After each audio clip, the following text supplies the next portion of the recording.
আল্লাহ এবার আমার দেশে পরান ভরা পেঁয়াজ দেশে এবার আমার। দর্শক, রাজবাড়ী জেলার পাংশা থানার কসমবাজার ইউনিয়নে পুরা দমে পেঁয়াজ উত্তোলনের কাজ চলতেছে। দেখুন শাহজাহান চাচা কি সুন্দরভাবে পেঁয়াজ উত্তোলন করতেছে। কাকা, পেঁয়াজ কেমন হয়েছে? খুব ভালো এবার। আল্লাহ এবার আমার দেশে পরান ভরা পেঁয়াজ দেশে এবার আমার। কত মন পেঁয়াজ পাওয়ান এবার?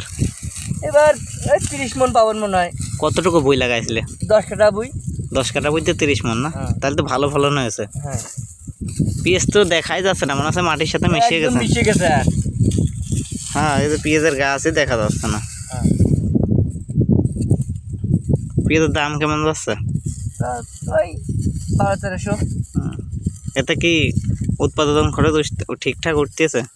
না, চাষি মাসির তো এবার লস। তারপরে তো পেঁয়াজ চাষ করা ছাড়া তোর উপায় নেই, কি করে খাওয়া যাবে?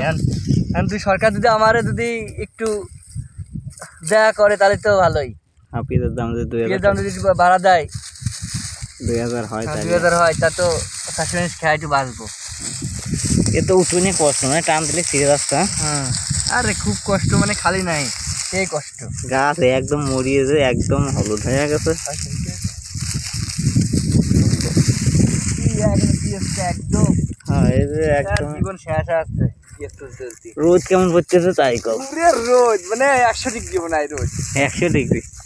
তারপরে কাজ না করে উপায় নাই। কি করবো, চাষি মানুষ না।